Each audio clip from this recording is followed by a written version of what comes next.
Namaskar, and welcome back to Coaching Conversations with Srividya Nagaraju. And Constantine Pappas.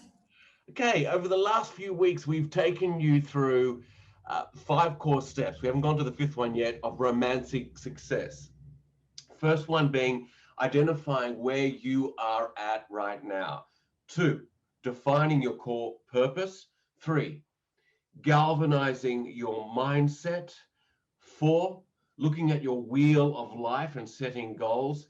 And now getting into action, making it happen through atomic habits. So there's four key distinctions to atomic habits.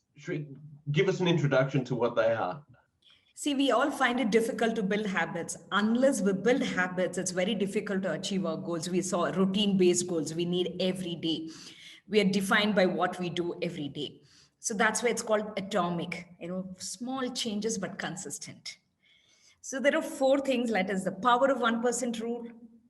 And then don't worry about your goals, but focus on the systems and processes. Third one, identity change. And the fourth one, there are four laws of behavioral change, how exactly to build the habits. So Sri, tell us about this 1% rule and how that distinguishes to our normal orthodox thinking. Okay.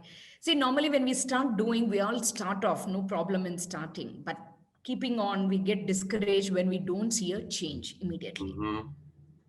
So we there are chances that we give up.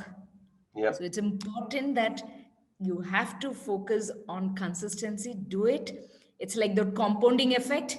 After a certain point, immediately the graph will go up.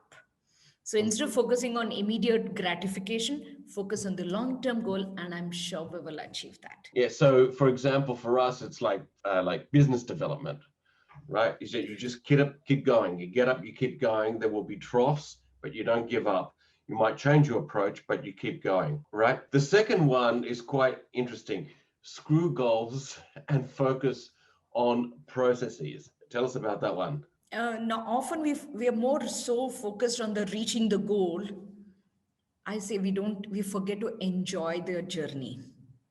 Everyone has a goal, like if you take any sports people, the number one, number two, number three, all of them have the same goal.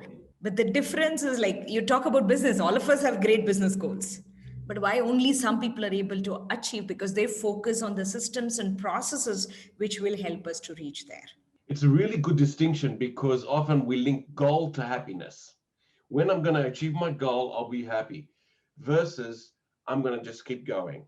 The goal or the achievement, the outcome will come, but I'm just going to keep doing what I enjoy doing. Absolutely. And when we're talking about the identity change, the next one is just connect that habits, make it your identity.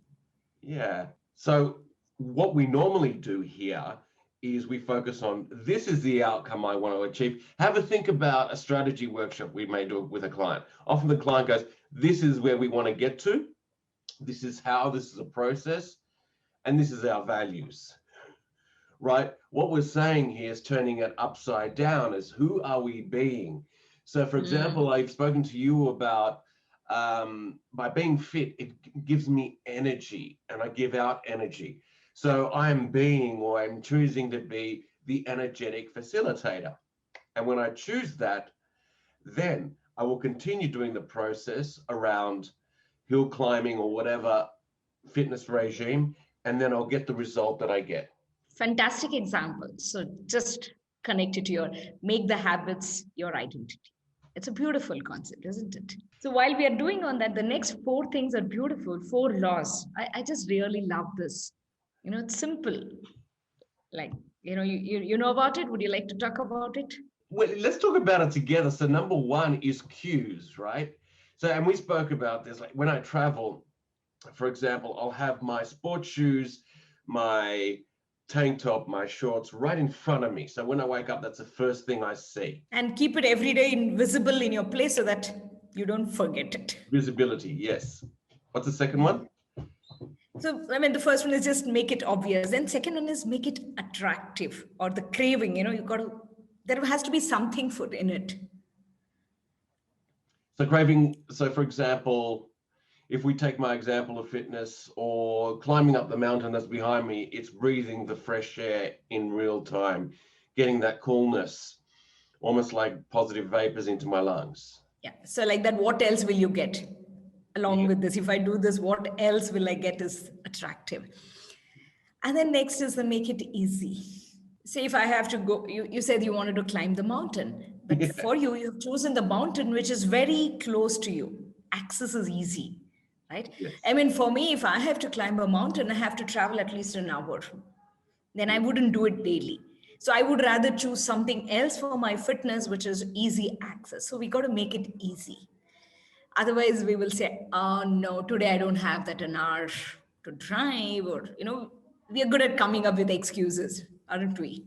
Oh, we are. So then point 4.4, right, which is around reward and gratifying yourself.